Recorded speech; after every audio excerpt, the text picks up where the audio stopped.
ہم کو معلوم ہے امام الہند مولانا ابوالکلام آزاد کہلاتے ہیں۔ امام الہند کیا مطلب یہ ہوا کہ پورے ہندوستان کے سب سے بڑے قائد، لیڈر اور نیتا، کہ ان کو جو ہمارے ملک کا دستور بنا ہوا ہے، اس دستور ساز جو سنویدھان ہے ملک کا، بھارت کی جو گھٹنا ہماری بنی ہوئی ہے، جو 7 افراد اس گھٹنا کے سنویدھان کے بنانے میں تھے، ان میں 3 مسلمان بھی ہیں۔ اس میں سے ایک مولانا ابوالکلام آزاد ہے، 7 میں سے ایک، اور اس سنویدھان سمیتی کے ادھیکش ڈاکٹر بابا صاحب امبیڈکر تھے، صدر تھے وہ۔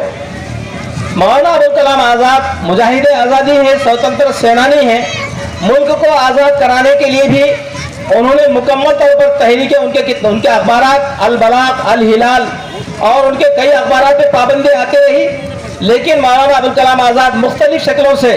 صرف ان کے اخبارات کی وجہ سے پورے ملک کے لوگوں کو انگریزوں کے خلاف اکساتے ابھارتے رہے، اور ان کے اخبارات کی وجہ سے پورے ملک میں ایک ہلچل تھی۔ اسی وجہ سے ملک کی آزادی کے بعد بھی جب معاملہ فتنہ فساد جو حالات کے خراب ہونے کا ہوا، تو ملک آزاد ہونے کے بعد مولانا ابوالکلام آزاد جو امام الہند ہیں، اور ہمارے ملک کے تعلیمی کمیٹی ایجوکیشن جو ہمارا ڈپارٹمنٹ رہا پورا، اس کے سب سے پہلے وہ وزیر تعلیم بھی بنے ہندوستان کے، جمعیت علماء کے صدر بھی ہیں رہے، اس وقت میں کانگریس کے پارٹی کے بھی صدر رہے۔ اسی طریقے پر ایجوکیشن بورڈ تعلیمی کمیٹی کے بھی ان کو ذمہ دار بنایا گیا، اور ہمارے ملک کی تعلیمی پالیسی آج تک ان کے بتائے ہوئے ڈھانچے پر، ان کے بتائے ہوئے طریقے کے مطابق تعلیمی پالیسی پورے ملک میں چلتی ہے۔ تو امام الہند ملک کی آزادی کے بعد بھی مولانا نے پورے طور پر یہاں کے مسلمانوں کو للکار کر دہلی کے جامع مسجد سے اعلان کیا کہ حالات بن گئے، مسلمانوں کے مرضی منشے کے خلاف پالیسی کے تحت، یہودیوں کے سازشوں کے تحت میں ملک کا جب بٹوارا اور تقسیم ہوئی، مولانا ابوالکلام آزاد جمعیت علماء وہ جماعت ہے جنہوں نے لوگوں کو للکار کر کہا کہ یہ ملک تم کو یہاں پر رہنے کا فیصلہ ان کی طرف سے ہوا کہ ہم کو ملک کو چھوڑ کر جانا نہیں ہے، پڑوسی ملک میں ہم کو جانے سے ہم کو روک دیا گیا، اور یہاں کے خواجہ معین الدین چشتی اجمیر رحمۃ اللہ علیہ کے مزار تم کو آواز دے رہی ہے، مسجد کے مینارے تم کو پکار رہے ہیں، تم ہم کو کن کے حوالے کر کے جا رہے ہو؟ تو یہ علماء کرام کی جماعت نے اسی ملک میں رہنے کا شعور کے ساتھ، سمجھ کے ساتھ ایک مستقل مضبوط فیصلہ کر کے، تو یہ ملک پہلے بھی ہمارا تھا، آج بھی اس ملک کے بنانے سنوارنے میں پورے طور پر اس ملک کے اندر ہمارا اس میں دخل ہے۔ ہم کو پورے ملک کے اندر جو آزادی میں شہید ہوئے ہیں ان کی کتابوں کو پڑھنا چاہیے، اور تحریک علماء سے میں یہ گزارش کرتے ہوئے کہ جیسے انہوں نے قربانیاں پیش کی ہیں، خون بہایا ہے، انگریزوں کو جن کی حکومت میں سورج ڈوبتا نہیں تھا لوگ کہتے تھے، کسی کو وہاں وہم اور گمان نہیں تھا، منصوبہ بندی کے ساتھ، تقویٰ پرہیزگاری کے ساتھ دن بھر کوششیں چڑھ کرتے رہنا، راتوں میں دعائیں کرتے رہنا، اس طریقے سے ملک سے انگریزوں کو انہوں نے بھگایا۔ ہم ان کے نام لے رہا، ان کے نقش قدم پہ چلنے والوں کو اس ملک کے سنوارنے میں، بنانے میں پورے طور پر ہم کو ایسے ہی چڑبڑ تحریک اور کوششیں کرتے رہنا چاہیے۔ میں پھر ایک بار اس ملک کے آزادی کی مبارکباد اور تحریک علماء کو حوصلہ افزائی، ہمت افزائی کے لیے کہ ان سے ہم کہیں کہ کسی بڑے مقام پر پورے جو لوگ شہید ہوئے ان کے ناموں کی فہرست پورے لسٹ موجود ہے، جس کو حکومت نے منظور کیا ہوا ہے، وہ ساری لسٹ ہمارے لوگوں کے سامنے بھی پیش کریں۔ اس سے زیادہ کچھ نہ عرض کرتے ہوئے کہ ہم سب اس کو پڑھیں اور اپنے تاریخ کو یاد کرتے رہیں، یہ ہم سب کے مستقبل کے لیے، آئندہ کی تحریک کے لیے ہم کو ہمارے جسموں میں ایک ولولہ، ایک ذوق شوق پیدا کرنے کی چیز ہو سکتی ہے۔ اللہ تعالی ہم سبوں کو اس ملک کی شہرت، اس ملک کی عزت، اس ملک میں امن، شانتی، چین، سکون اور اس ملک کے ترقی کے لیے بھی کام کرنے کی توفیق عطا فرماوے۔ وآخر دعوانا ان الحمدللہ رب العالمین۔